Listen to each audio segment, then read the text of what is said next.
1 to 5.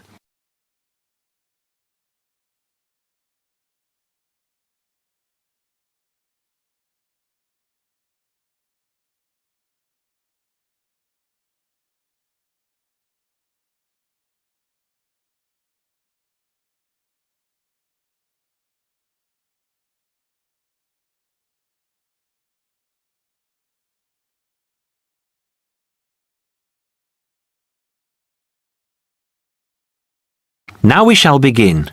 You should answer the questions as you listen, because you will not hear the recording a second time.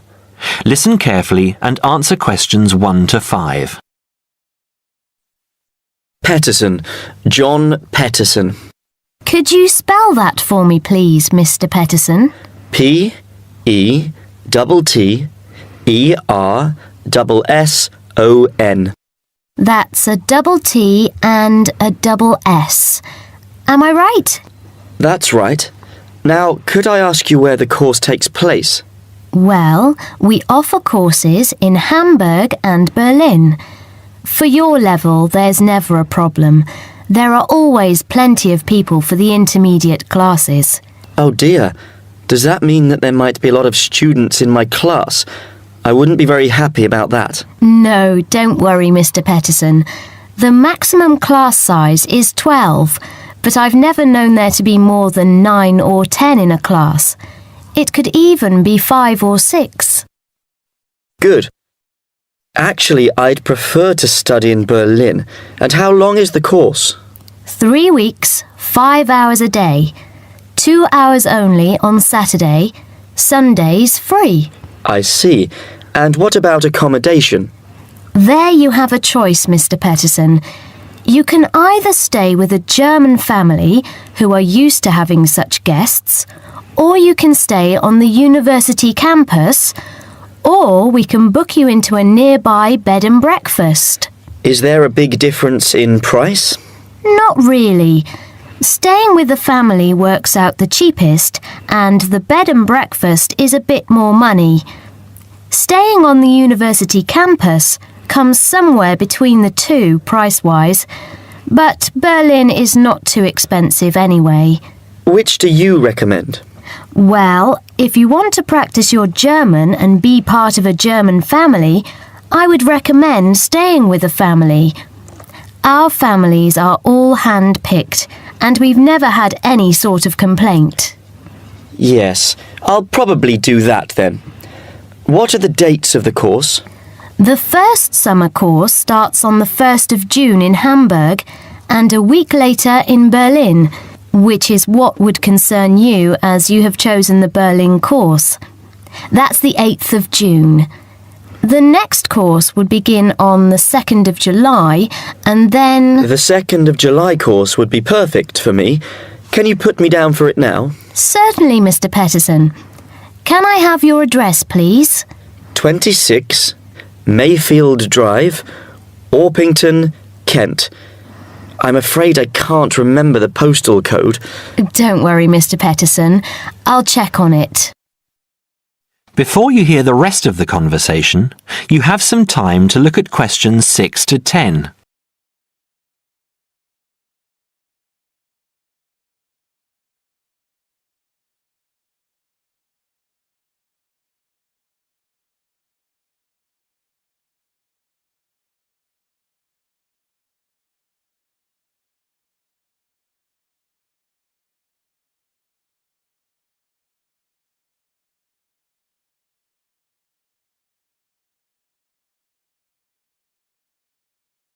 Now listen and answer questions 6 to 10. There are a couple of other things I'd like to ask. Certainly. What do I need to bring on the course? Well, apart from the obvious, you'll need our textbooks. I'll email you the name and publisher. You should be able to find it in your local bookstore. If you do have problems, call me or email me and I'll see what I can do. We provide the computers, computer disks, translation exercises and all that sort of thing, but you will need a good dictionary. We recommend Langenscheidt, which is more than adequate for your level. You don't have to go and spend a lot of money on an expensive dictionary. Not yet, anyway. Maybe you will when your German reaches a very high standard. That would be very nice. Now, finally, what about the cost of the course? And how do I pay? Would you like to pay that in pounds or in euros? Euros would be fine. In that case, it's 550 euros. You can pay by credit card if you like. Oh dear, I'm afraid I haven't got a credit card. How else can I pay? That's not a problem, Mr. Peterson. You can pay by bank transfer. Fine. By the way, I forgot to mention I am a full-time student. Have you got a student card? Oh yes. Then that does make a difference, you'll be pleased to hear. You are entitled to 35% off the full price. And if you can persuade a few people to join you, it would work out even cheaper. How do you mean exactly? Well, for every 5 people you find, 1 goes free. In other words, if there are 6 of you, you get 1 free course. Of course, in reality, you would divide up the savings amongst you, presumably. Right. Well, I'll see what I can do. Thank you. Not at all, Mr. Peterson, and I'm sure you'll enjoy the course. There are, of course, sightseeing possibilities. Would you like me to send you our brochure describing them? Yes, thank you. I'd appreciate that. Anyway, thanks for your help. If I want to call back, who do I ask for? Susanna. I'm here most of the time. That is the end of part 1. You now have half a minute to check your answers.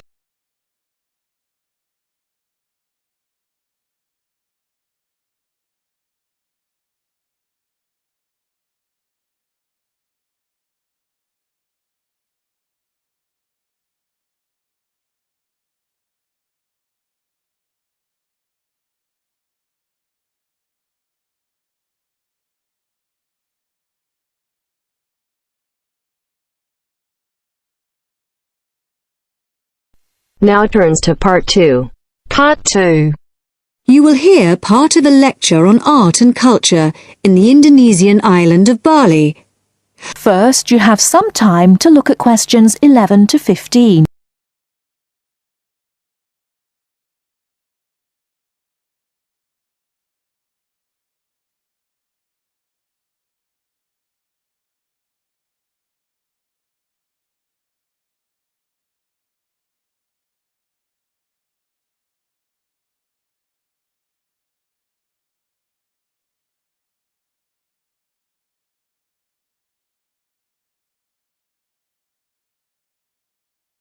Now, listen carefully and answer questions 11 to 15.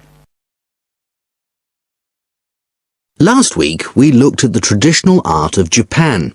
In this week's lecture, we're going to move south and look at the very special way in which art has developed in the beautiful island of Bali, which is now part of Indonesia. I'll begin by giving you a brief historical overview. It's thought that the first inhabitants of Bali were farmers who arrived around 3000 BC, at the beginning of the Iron Age. They probably originally came from China, and in Bali they cultivated rice and built temples ornamented with wood and stone carvings and statues. The Hindu religion was introduced in the 14th century AD, and this has remained the main religion on the island. This was an important period in the artistic development of the island, when sculptors, poets, priests and painters worked together in the service of the ruling families. Rather than painting everyday scenes, artists concentrated on narrative paintings illustrating the epic stories of Hinduism. Bali's rich natural resources have always made it an alluring goal for merchants, and from the 17th century onwards, Dutch ships visited the island to trade in spices and luxury goods. Gradually, the old royal families lost their power, and eventually, in 1906, the Dutch East Indies Company was founded, and the island became a colony. In the 20th century, art then took on a very different role, as a tool accessible to everyone in the fight of the Balinese people against colonization rather than as the property of a minority. Shortly after this, in the 1920s, stories of the beauty of the island of Bali began to spread around the world, and Balinese art underwent another vast transformation with the advent of tourism to the island.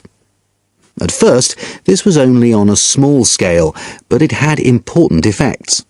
Expatriate artists from Holland and Germany settled on the island, bringing paper, Chinese ink, and other new materials with them. They worked with local artists, encouraging them to experiment with concepts like naturalism, expressionism, light and perspective, as well as to move away from the traditional focus on narrative painting towards something closer to their own experience. When independence came in 1945, this desire for an art to match a new national identity became stronger, and the traditional narrative paintings started to give way to scenes showing the everyday life of the Balinese people, harvests, market scenes, and daily tasks, as well as the myths and legends of their history.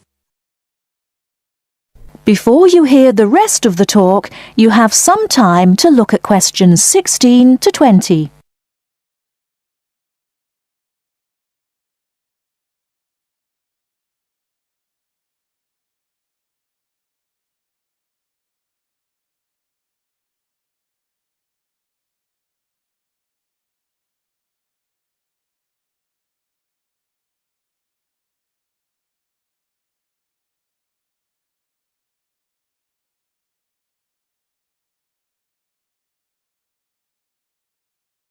Now listen and answer questions 16 to 20.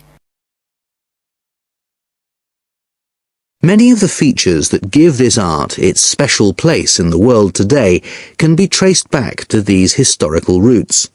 One feature that is rooted in the events of the last century is that today in Bali, the production and the appreciation of art is not restricted to a minority.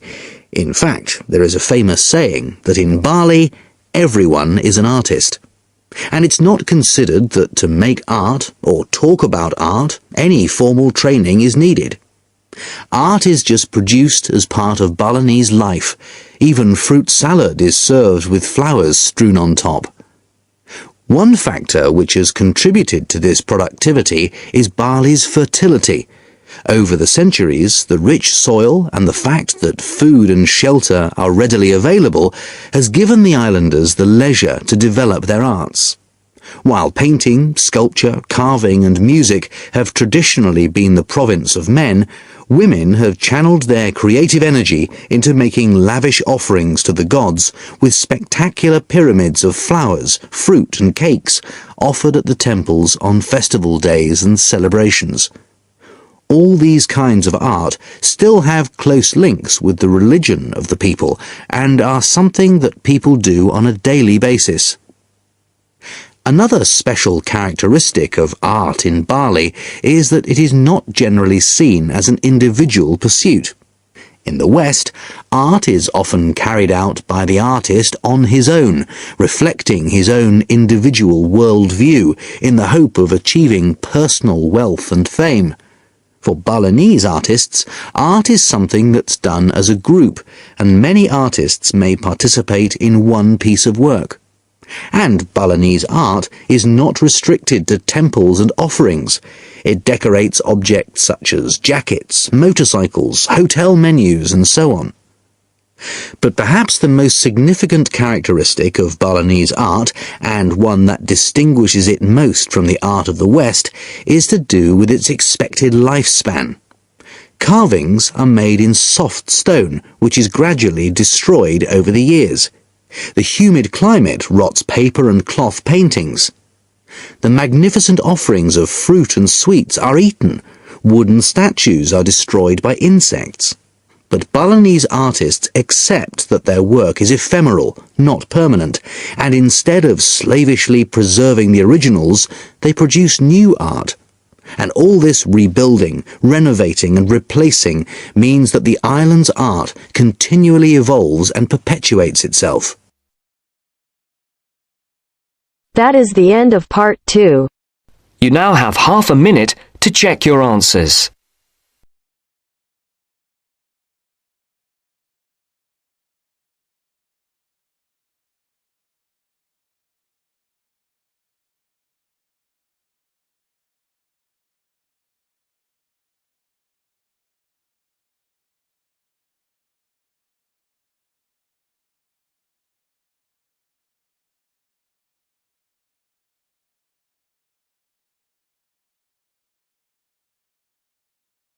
Now turns to part 3. Part 3. You will hear two friends discussing what to study at Mitchford University. First, you have some time to look at questions 21 to 27.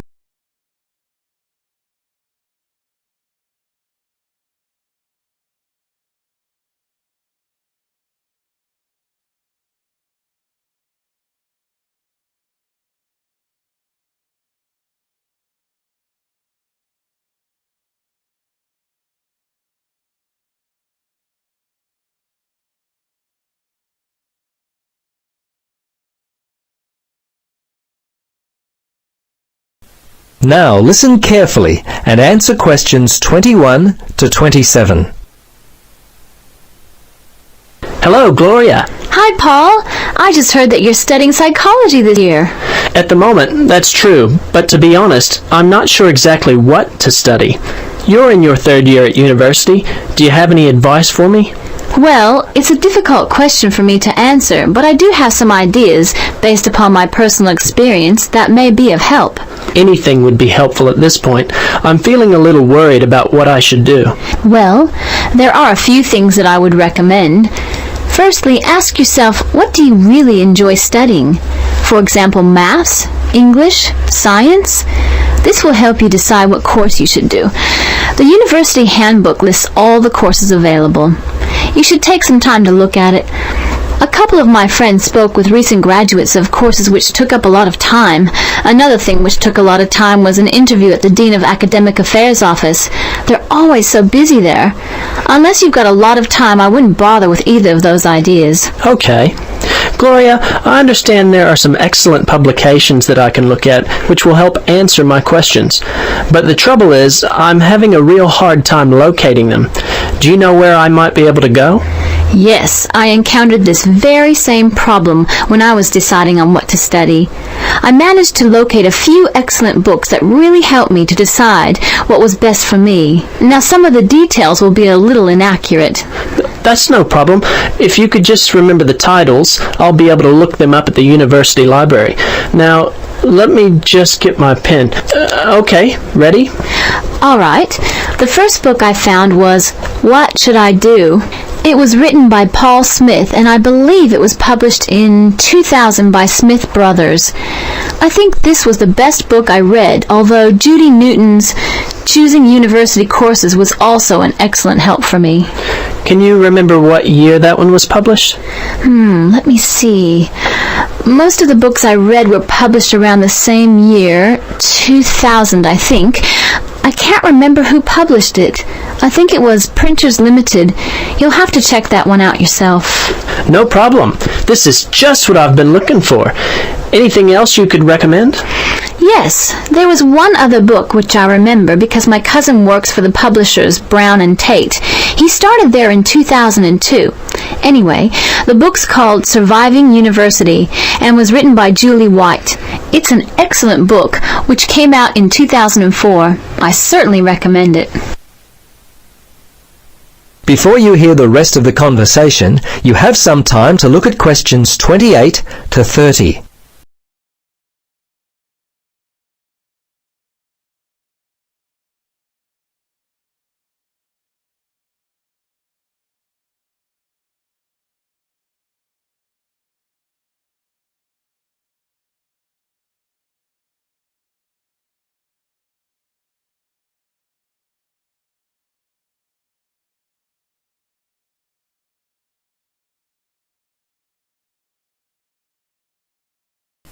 Now listen and answer questions 28 to 30. Gloria, this discussion has been so helpful. I wonder if I might ask one more question. Sure. What would you like to know? Well, I'm wondering why you finally decided to study psychology.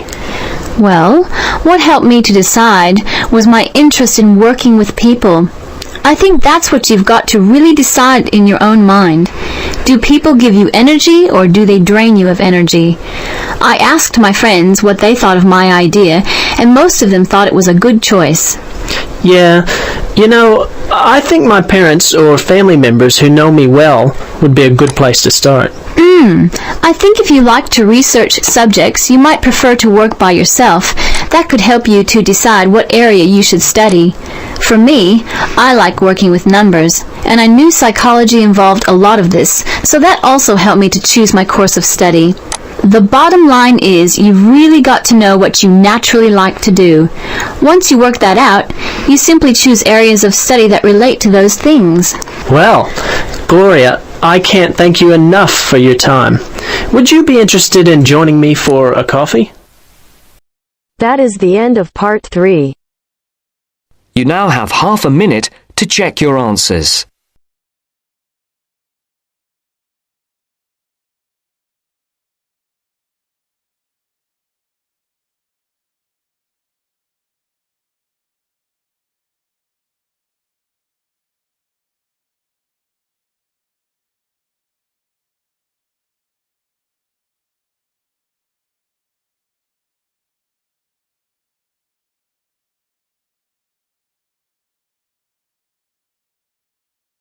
Now turns to part 4. Part 4. You will hear part of a lecture on cities of the future. You now have 30 seconds to read questions 31 to 37.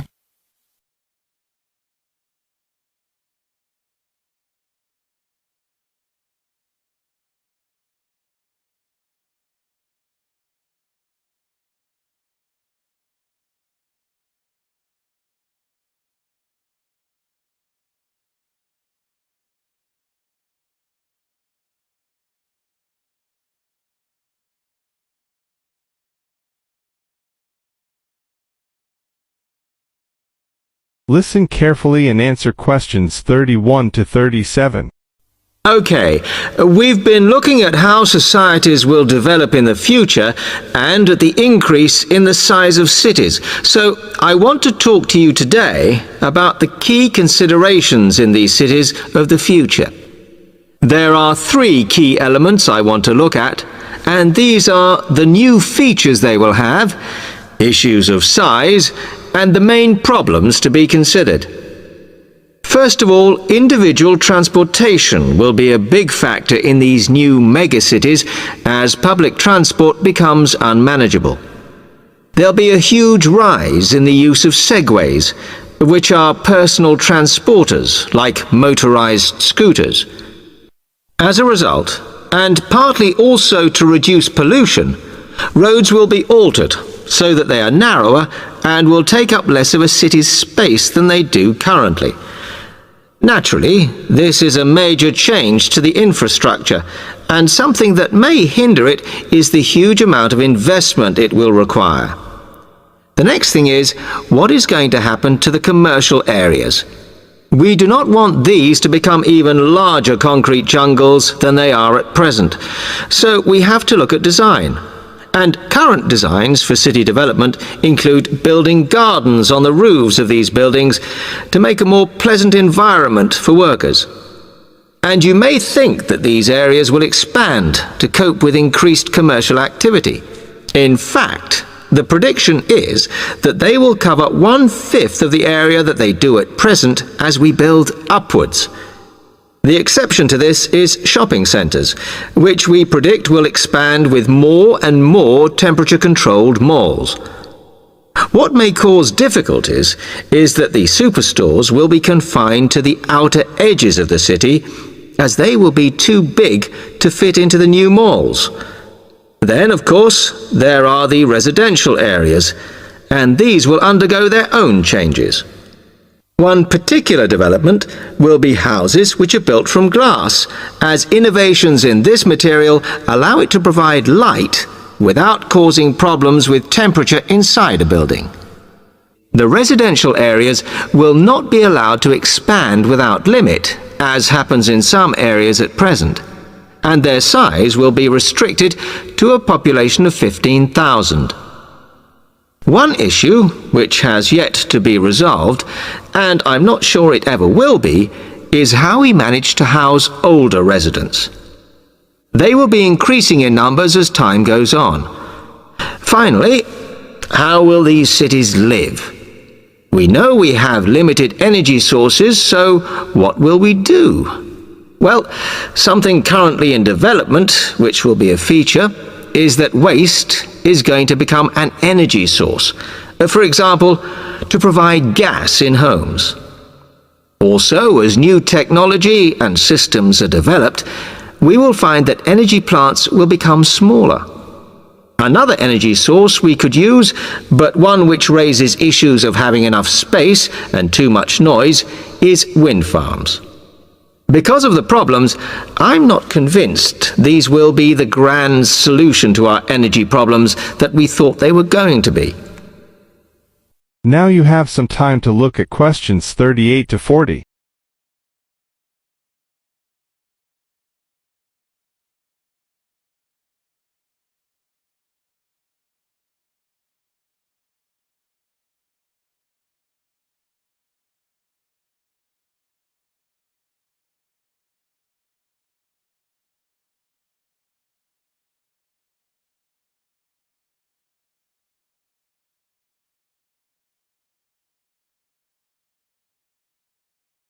Now listen carefully and answer questions 38 to 40.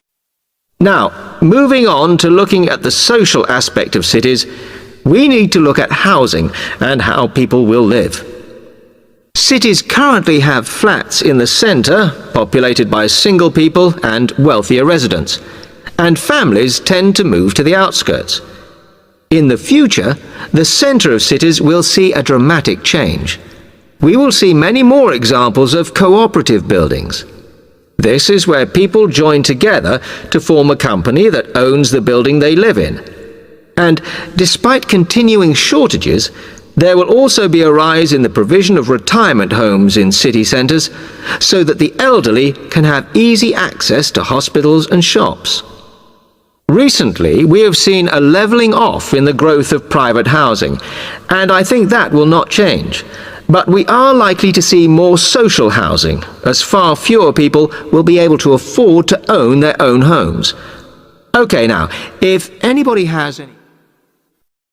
That is the end of part 4. You now have half a minute to check your answers.